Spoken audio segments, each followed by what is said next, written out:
हमारे चैनल को सब्सक्राइब करें और बेल आइकन दबाएं।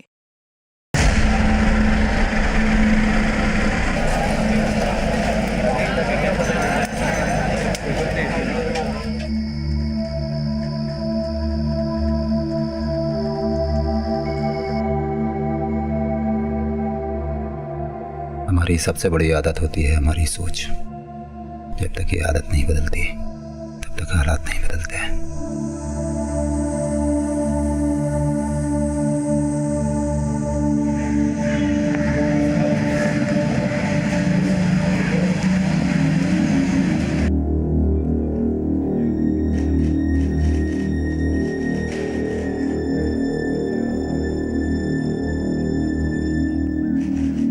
जी बोलिए। मैंने अपने बेटे का खून किया है, मार दिया उसको जान से, खत्म कर दिया सब कुछ। साहब एक मिनट साहब सुनिए। साहब ये मेरे ससुर है साहब, और इन्होंने आपसे जो भी कहा है साहब झूठ कहा है। मैंने मारा अपने शौहर को,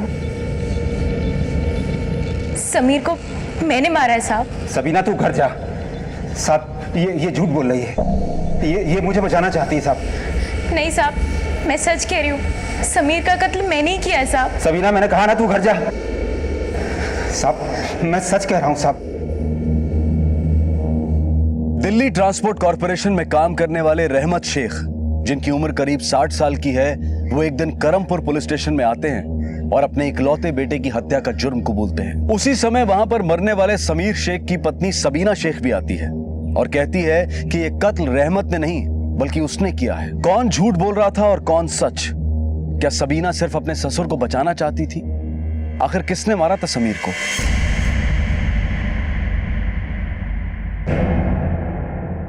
ठीक है, आपने मारा अपने बेटे को, तो बताइए लाश कहां पर है?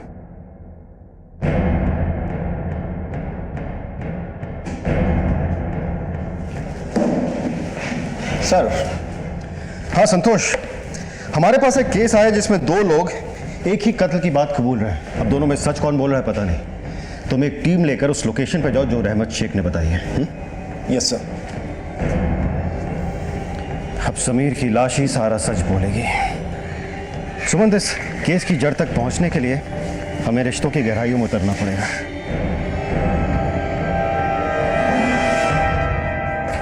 रहमत जी, आपने पहले भी अपने बेटे के खिलाफ घरेलू हिंसा की शिकायत की है।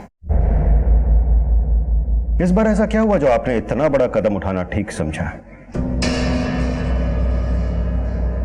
हर बाप जब अपने बच्चे को उंगली पकड़ के चलना सिखाता है तो यह उम्मीद बिल्कुल नहीं करता है कि बड़ा होके उसी पर वो उंगली उठाए।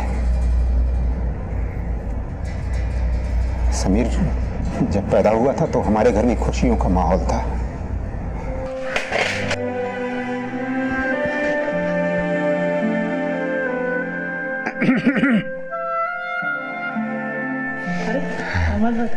मुबारक हो। शुक्रिया, आप लोगों को भी मुबारक हो। शुक्रिया। अरे वाह वाह वाह, मुबारक हो। अरे आपको भी मुबारक हो। इसको गोद में ले लो। अरे वाह वाह वाह वाह वाह वाह वाह वाह। मुझे तो लगा था कि मुझ पर जाएगा, लेकिन ये तो अपनी अम्मी पे गया है। खोलता है आंखें, खोलता है आंखें, खोलता है। उसने जब मेरी उंगली पकड़ी थी तो मैंने सोचा था बहुत अच्छे से उसकी परवरिश करूंगा और बड़ा होकर वो मेरा सहारा बनेगा। ये देखो देखो देखो देखो देखो, ये वाला देखो, ये वाला देखो, और ये देखो मंकी कैसे बोलता है।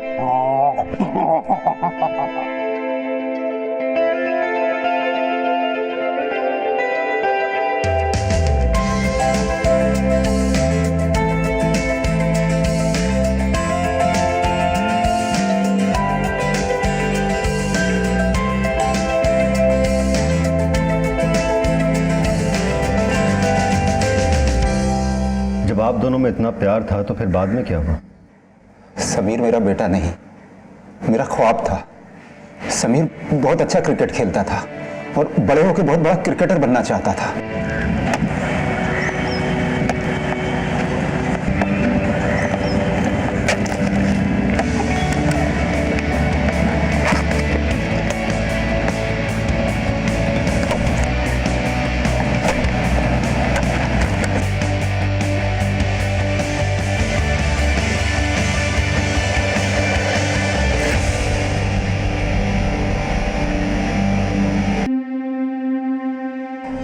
पैर खराब होने की वजह से वो कभी भी दोबारा क्रिकेट नहीं खेल पाया।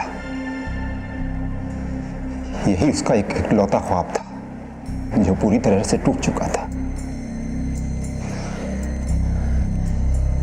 मैंने बाप होने के नाते उसको बहुत समझाया, बहुत कोशिश की हर तरह से कि बेटा, पैर खराब होने की वजह से किसी इंसान की किस्मत नहीं खराब हो जाती है।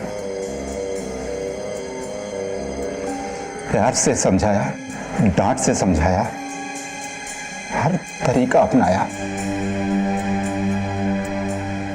लेकिन शायद बहुत देर हो चुकी थी।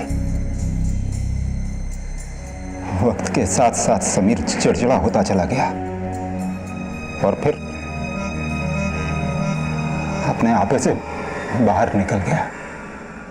ह्यूमन साइकोलॉजी यानी कि मनोविज्ञान के हिसाब से जब किसी इंसान को ऐसी चोट लगती है जिसका सीधा संबंध उसकी जिंदगी के लक्ष्य से होता है तो उसे गहरा आघात पहुंचता है। समीर की दिखने वाली चोट तो ठीक हो गई थी, लेकिन उसका जो घाव था वो उसके जहन में अब भी बाकी था, जो शायद किसी को दिखाई नहीं दे रहा था। अब मेरे रिटायरमेंट को सिर्फ 5 ही साल बचे हैं। देख समीर, मैं तुझे अपने पैरों पर खड़े हुए देखना चाहता हूं। दुनिया भी उसी का साथ देती है जो उनका साथ दे। अरे जिस तरह से तू चल रहा है ना, उस तरह से तू अपना ही साथ देने के लायक नहीं बचेगा। क्या रोज रोज की खिटखिट लगा के रखी है? अरे जिससे तू खिटखिट बोल रहा है ना, बड़ा होने के नाते समझा रहा हूँ। पॉलिटेक्निक के कोर्स के लिए तुझे पैसे दिए थे, अपने निकम्मे दोस्तों के साथ तूने उड़ा दिए। जिंदगी मेरी है और मुझे खुद पता है मुझे कौन सी टेक्निक कहाँ लगानी है। और आपने ये रोज रोज की ना लेक्चरबाजी बंद कर दो। अरे और कुछ नहीं तो अपनी इस छोटी बहन का ख्याल कर। कैसे करेगा इसका निकाह? मैं क्यों करूंगा इसका निकाह? आपने पैदा किया है ना, तो आप करेंगे इसका निकाह। और पैसे की इतनी फिक्र हो रही है ना, तो अम्मी को इतनी महंगी गोलियां देने के साथ साथ एक 4 रुपए की सल्फास की गोली दे दो। पैसे भी बचेंगे और उन्हें जन्नत भी नसीब होगी। आप ज्यादा परेशान मत होइए, समीर अपनी जिम्मेदारियों को समझ जाएगा। अरे कब समझेगा अपनी जिम्मेदारियों को? मैंने तो सारी उम्मीद ही खो दी है। अभी भी एक उम्मीद बाकी है। ऐसा करते हैं, उसका निकाह करा देते हैं। बीवी और बच्चों का बोझ इंसान को जिम्मेदार बना देता है। और फिर मेरी बीवी ने मुझे सलाह दी, किसी अच्छी लड़की को देखकर समीर के साथ उसका निकाह करा दीजिए। पहले मैं इस सलाह के बिल्कुल खिलाफ था। मैं नहीं चाहता था कि किसी भी लड़की की जिंदगी समीर के साथ बर्बाद हो। और फिर मुझे बीवी की जिद के सामने घुटने टेकने पड़े। मुझे भी उसकी जिद में एक उम्मीद की किरण दिखाई दी और फिर हमने समीर का निकाह सबीना के साथ करवा दिया।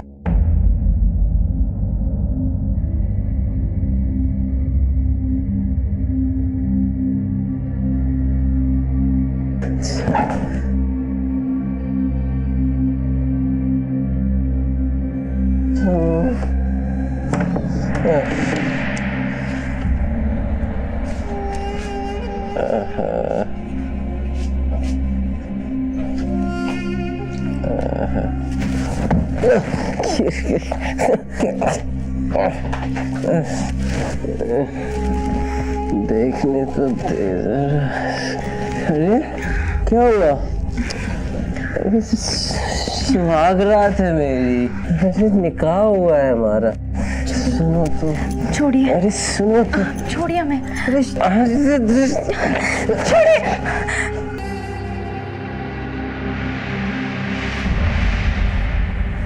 अरे नूर, तुम ये सब क्यों कर रही हो?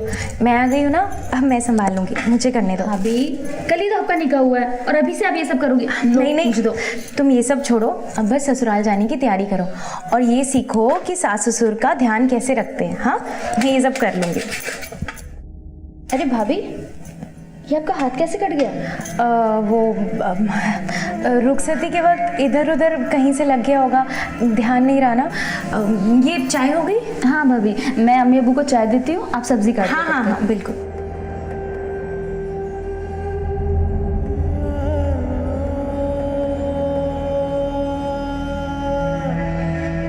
जो समीर मेरे साथ कर रहा था उसके बारे में मैं सिर्फ अपनी अम्मी को ही कह सकती थी। जब मैंने अम्मी को सब बताया तो उन्होंने मेरी इस बात को तवज्जो ही नहीं दी। उनका कहना था कि हर निकाह में ये सब होता रहता है, मेरा निकाह नया है इसीलिए शायद मुझे ये सब अजीब लग रहा है। अम्मी ने कहा कि मैं सब कुछ भुलाकर अपने रिश्ते में आगे बढ़ने की कोशिश करूं, लेकिन समीर ने मुझे सब कुछ भुलाने नहीं दिया। मैंने समीर के अम्मी और अब्बू को कुछ नहीं बताया। वो अच्छे लोग थे साहब, मैं उन्हें दुख नहीं पहुंचाना चाहती थी। मैरिटल रेप यानी कि पति द्वारा पत्नी का बलात्कार हमारे समाज का एक घिनौना आईना है और ज्यादातर केसेस में तो इस बात को हमारे समाज में दबा दिया जाता है या नजरअंदाज कर दिया जाता है और यहां तक कि कई केसेस में तो पत्नियां इसे अपनी किस्मत मान बैठती हैं। लेकिन ये चुप्पी इस समस्या का हल नहीं बल्कि बलात्कार करने वाले को बढ़ावा देना है और यही समीर और सबीना के केस में हुआ।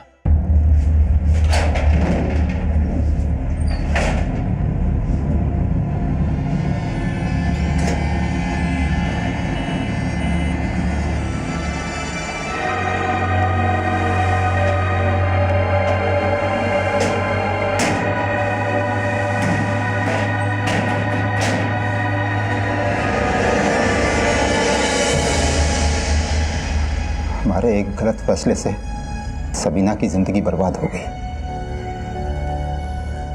हमने सोचा था कि इस निकाह की वजह से हमारा बेटा समीर सुधर जाएगा, लेकिन ये नहीं सोचा था कि अगर ऐसा नहीं हुआ तो सबीना की जिंदगी पर क्या गुजरेगी। और बिल्कुल ऐसा ही हुआ। समीर की जिंदगी एक ऐसे रास्ते पर आगे बढ़ चुकी थी जहां से वापस लौटना बहुत मुश्किल था।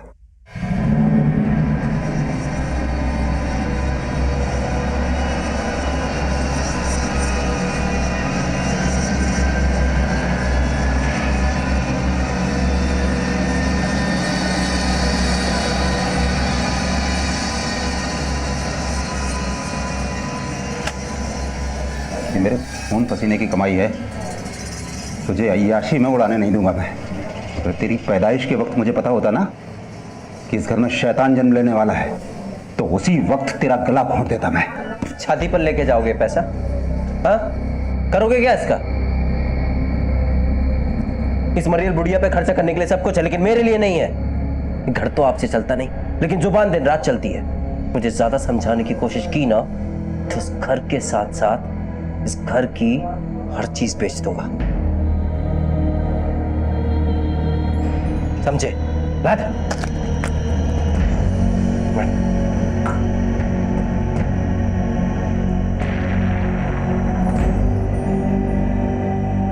समीर की वो आदतें, उसका गुस्सा, उसका पागलपन, इन सबसे कहीं ना कहीं घर को खतरा था, जो मुझे अब साफ साफ महसूस हो रहा था। आज उसने पैसे चुराकर हमारे साथ बदतमीजी की, कल को घर के सारे पैसे खत्म हो जाते, वो किसी भी नीच हरकत पर उतर सकता था। वो मेरी बेटी नूर को भी भेज सकता था और ये मैं बिल्कुल बर्दाश्त नहीं कर पाता। मैंने हर नाकाम कोशिश की उसकी गंदी आदतों को खत्म करने की, लेकिन उसकी गंदी आदतें खत्म नहीं हुई, इसीलिए मैंने उसे खत्म कर दिया, मार दिया उसे, मार दिया उसे।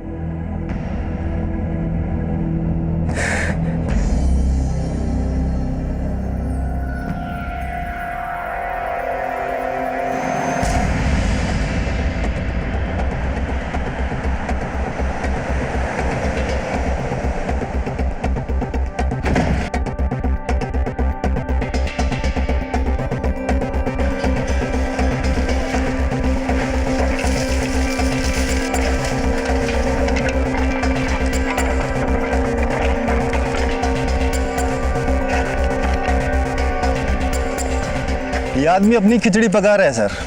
जहां पर इसने बताया था हमने पूरी तरह सर्च किया, पर बॉडी नहीं मिली सर। ठीक है संतोष, इस इसका मतलब सबीना ठीक कह रही थी। रहमत ये सब उसे बचाने के लिए कर रहा है। मैं सब कुछ सहती रही, ये सोच कर कि शायद एक दिन सब कुछ ठीक हो जाएगा। मुझे लगा साहब समीर को अकल आ जाएगी, वो एक दिन सुधर जाएगा। लेकिन इस बार जो उसने किया, मैं उसे बर्दाश्त नहीं कर पाई।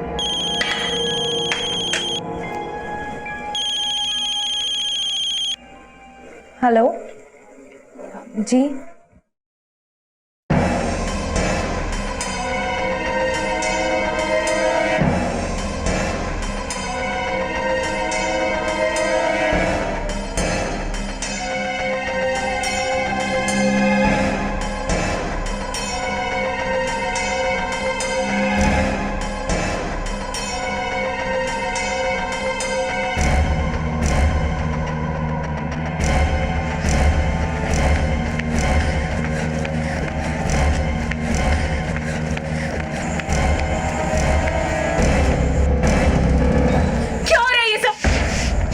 चाहिए आपको? घर के बाद ये सब शराब क्या कम थी जो तुम की फांसी में उतर आए? तू होती कौन है मेरी जिंदगी में दखल देने वाली? हाँ, तुझे तो मुझसे सारे मजे मिलते हैं ना, या मैंने कोई कसर छोड़ी है? अभी इसके आगे मैं किसी के साथ कुछ भी करूं, जीऊं मरूं सोऊं पीऊं, तू होती कौन है मेरी जिंदगी में दखल देने वाली? तो जिल्लत में बंद कमरे में सहती रही, वो अब पूरी दुनिया के सामने थी। साहब, एक औरत अपने शौहर की मार तो सह सकती है, लेकिन वफाई पर वार नहीं। मैं बर्दाश्त नहीं कर पाई साहब, मार डाला मैंने उसे, मार डाला मैंने। सबीना, तुमने अपने पति को कहां मारा और कहां ठिकाने लगाया उसकी लाश को?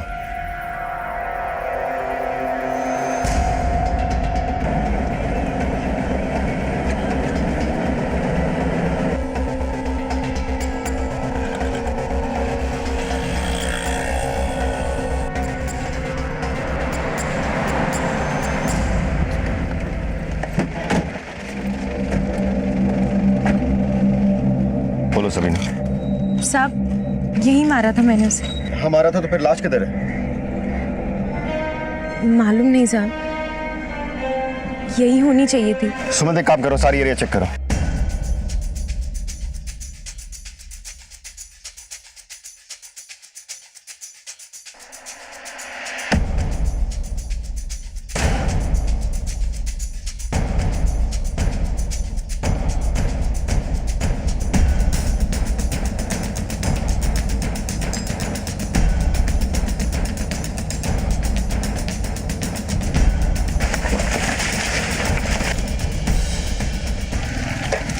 सर, लाश कहीं नहीं मिली। सबीना, अगर तुमने अपने पति को मारा तो फिर लाश किधर है? देखो, तुम बहू और ससुर पुलिस से झूठ बोलना बंद करो, क्योंकि पुलिस का डंडा जब घूमता है ना, तो गड़े मुर्दे भी उठ खड़े होते हैं। एक लाश क्या चीज है? लेकिन साहब, मैं आपसे बोल रही हूँ ना, मैंने उसे यही मारा था।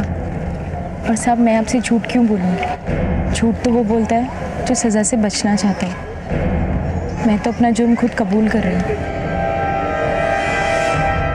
अब तक ऐसा लग रहा था कि रहमत और सबीना दोनों ही पुलिस को गुमराह करने की कोशिश कर रहे थे, लेकिन चार्जशीट फाइल करने से पहले समीर की बॉडी मिलना बहुत जरूरी था। क्या सबीना और रहमत एक दूसरे को बचाने की कोशिश कर रहे थे, या अब भी ऐसी कुछ बातें थीं जो उन्होंने दिल्ली पुलिस को नहीं बताई थी? और यही जानने के लिए दिल्ली पुलिस ने समीर से जुड़े हर उस शख्स से पूछताछ शुरू कर दी जो कि समीर के परिवार को जानता था।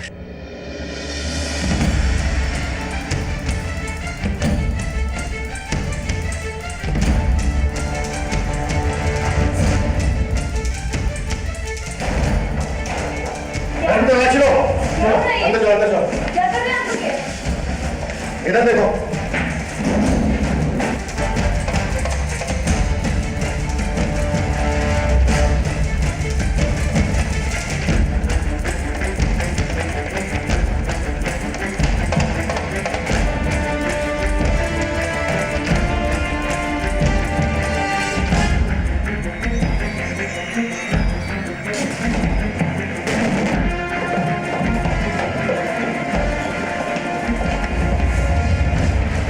साहिब, कहीं भी कुछ नहीं मिला।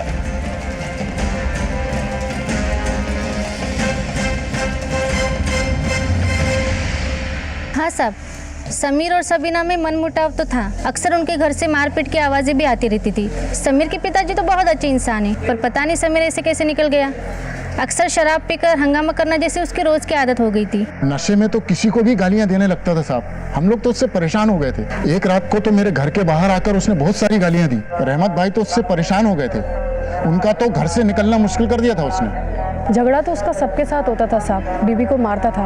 एक रोज तो उसने रहमत चाचा को भी मारा था। हमेशा शराब के नशे में धुत रहता था। उस रोज तो रात को भी उसने रहमत चाचा के साथ झगड़ा किया था।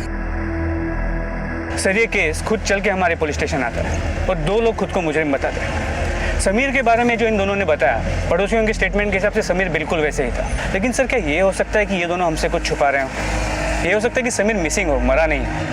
और अगर वो मरा है तो उसकी लाश कहाँ है? क्योंकि सर जब तक हमें लाश नहीं मिलती हम कैसे मान लें कि समीर मर चुका है? सुमंत, यही तो जानना है कि आखिर समीर की लाश गई कहाँ। और यहाँ ये दोनों सबीना और रहमत खुद की अपनी खिचड़ी पकाए जा रहे हैं। इस पूरी स्टोरी में कोई तीसरी कड़ी जरूर है जिसका पता हमें जल्द से जल्द लगाना होगा ये सारी गुत्थी सुलझाने के लिए।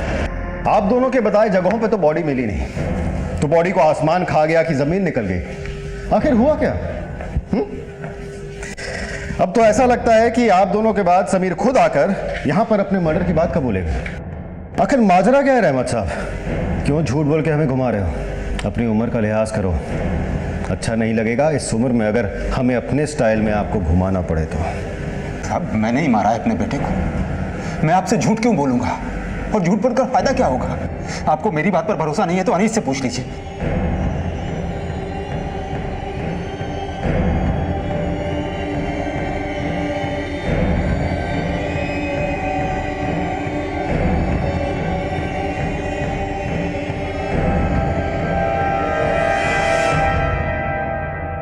सर, अनीस की कुंडली निकाल ली है।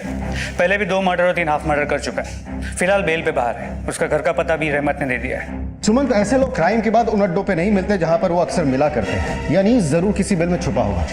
एक काम करो, इसकी फोटोग्राफ चारों तरफ सर्कुलेट कराओ और अपने हर खबरी को आगाह कर दो। समीर की लाश का पता अब अनीस ही बता सकता है।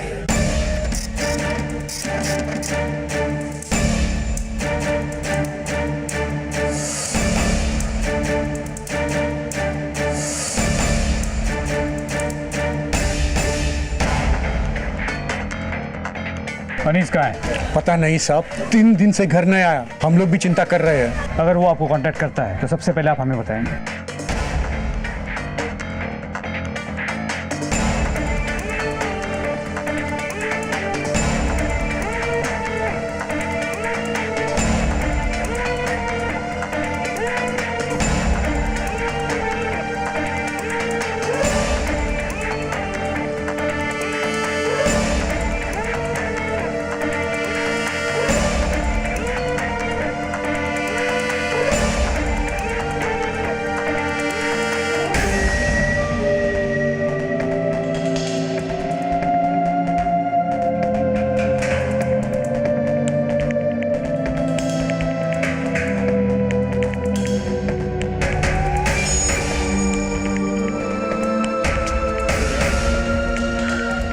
सलाम साहब। कोई खबर? कोई खबर नहीं साहब। दिल्ली का चप्पा चप्पा छान मारा। ठीक है, अनीस की कोई भी खबर मिले पहले मुझे फ़ोन करना। ठीक है साहब, सलाम।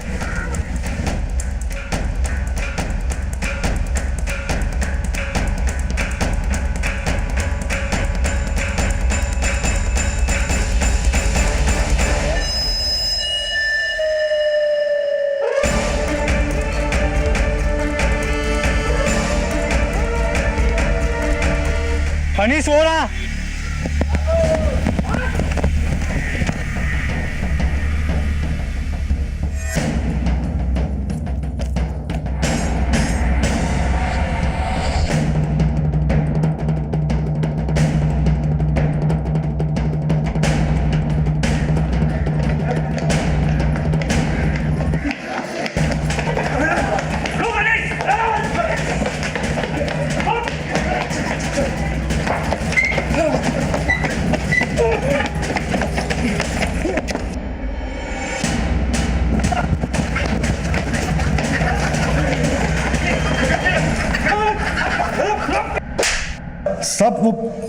बुड्ढा झूठ बोल रहा है साहब, वो सटिया गया है साहब। सच्ची बता रहा हूँ, ये गलत काम मैंने कब के छोड़ दिए। हाँ ये बात सच है कि ये सब काम मैं करता था, लेकिन ये सब काम मैंने बहुत पहले छोड़ दिया साहब। हाँ ठीक है, मैं उसके लड़के को जानता था, वो बुड्ढा हमारे एरिया में रहता था ना साहब। आप उसे किसी का नाम सूझा नहीं तो जबरदस्ती मेरा नाम ले रहा है साहब, फंसा रहा है साहब वो मेरे को। सच बोल रहा हूँ, खुदा की कसम।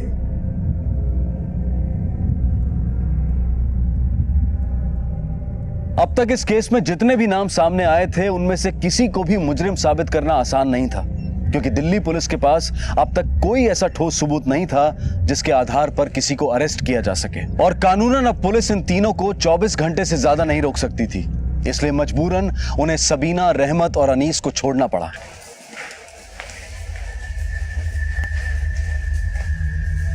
रहमत साहब, फिलहाल हम आपको घर जाने दे रहे हैं, क्योंकि जब तक समीर की बॉडी नहीं मिलती हम कोई चार्जशीट फाइल नहीं कर सकते। समीर की बॉडी को हम तलाश रहे हैं और बहुत जल्द इस केस की सारी परतें खुल जाएंगी।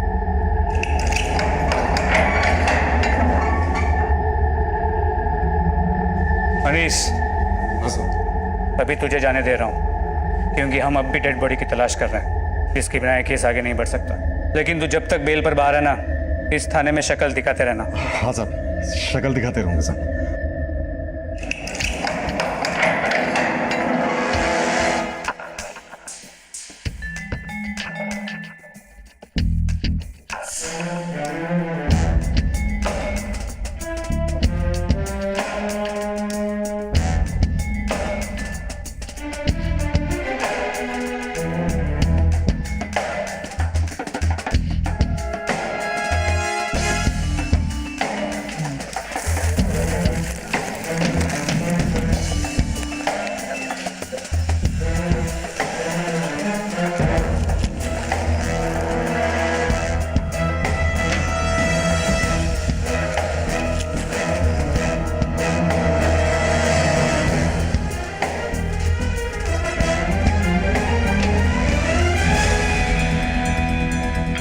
सर ये बॉटल मिली है सर, और इसमें हल्का सा ब्लड भी दिख रहा है।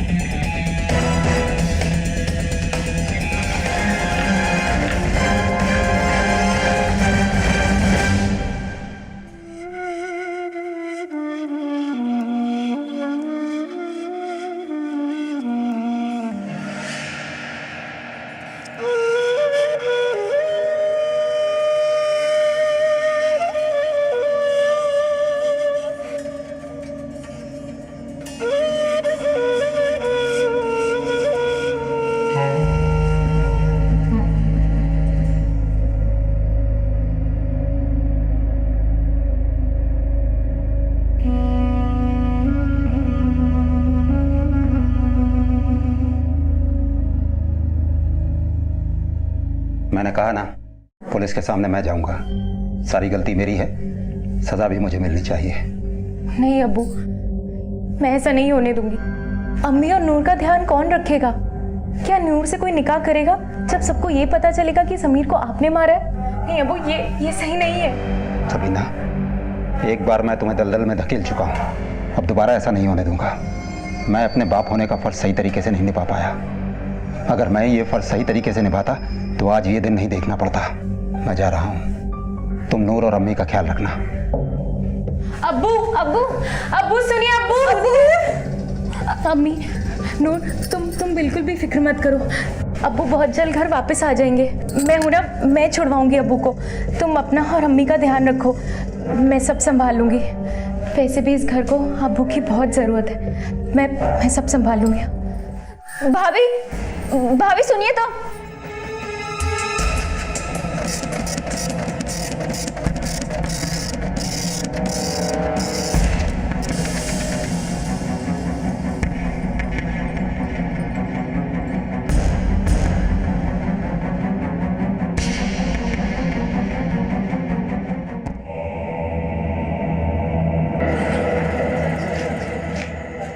अरे सलाम साहब, जानते हो दोनों को?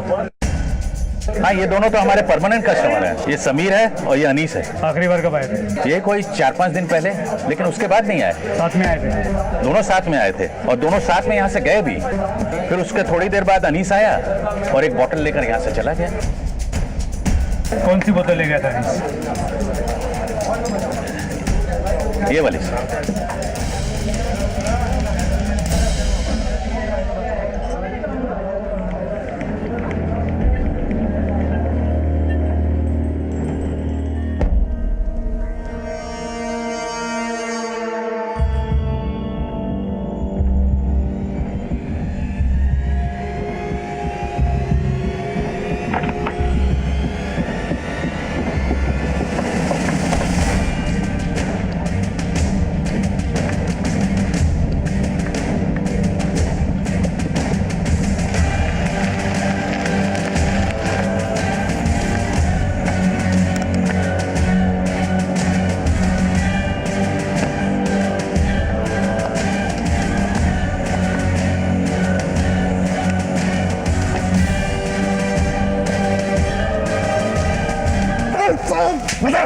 मर जाएगा साहब, मर जाएगा।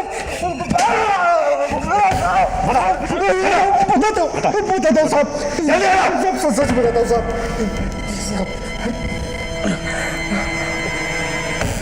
मैंने ही समीर को मारा था साहब, लेकिन इसकी सुपारी रहमत चाचा ने दी थी साहब। एक दिन वो घर पे आए थे साहब।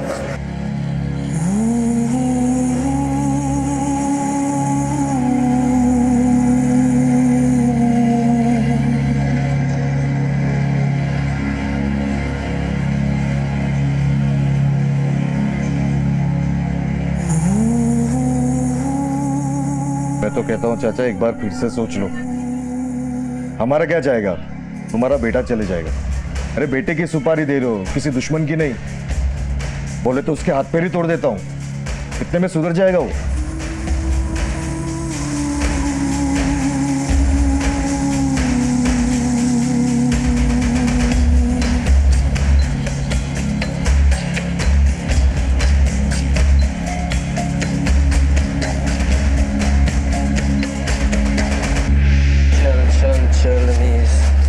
ज्यादा हो गई आज। तू कैसे जाएगा? गाड़ी से जाएगा और कैसे जाएगा? आज भी गाड़ी लेके आया तू? हाँ चल।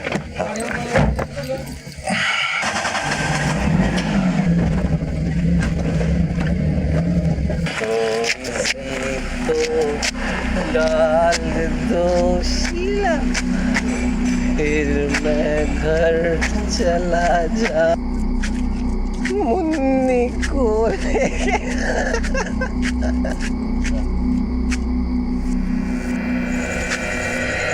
अरे तो फिर लाश जलाने की नौबत क्यों आई? साहब, आप लोगों को मुझ पे शक हो गया था, इसलिए मैं भी डर गया था साहब। इसलिए मैंने फैसला किया कि लाश को जला डालूं साहब। तो साहब वो लाश ही नहीं रहेगी तो फिर सबूत ही नहीं रहेगा ना साहब।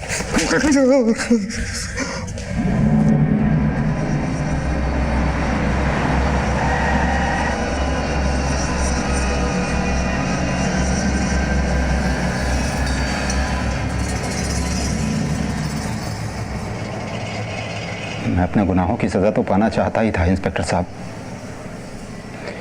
लेकिन मेरा गुनाह सिर्फ उतना नहीं है जिसकी कोर्ट सज़ा देगा। मैंने सबीना की ज़िंदगी बर्बाद की है। मैं समीर को गलत रास्ते पर जाने से रोक ना सका। मैं अच्छा बाप नहीं बन सका। सारी गलती मेरी है।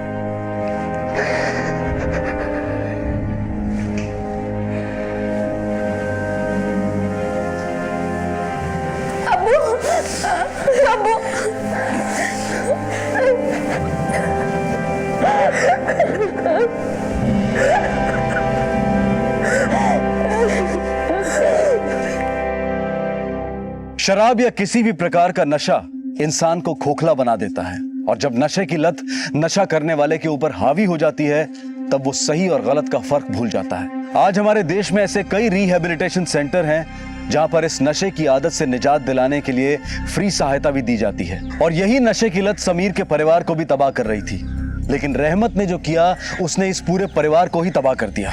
हम सभी अपने परिवार से प्यार करते हैं और उनकी सुरक्षा हमारी जिम्मेदारी है, लेकिन उसकी कीमत किसी की जान नहीं हो सकती।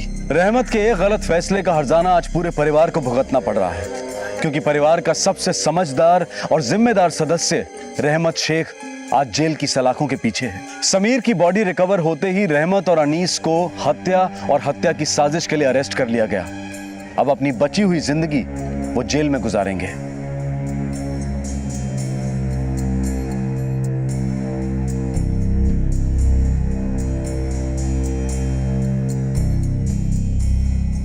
रहमत का फैसला आज उसके लिए एक सबक बन गया और हम सब के लिए सीख कि कैसे गलत फैसला पूरे परिवार को तबाह कर सकता है। आपसे फिर मुलाकात होगी अगले एपिसोड में और खुलासा करेंगे एक और जुर्म का। तब तक अपना ख्याल रखें और देखते रहें क्राइम पेट्रोल। सबक एक को और सीख हम सबको। जय Hind. For more updates, subscribe to our channel, click the show links and enjoy watching the videos.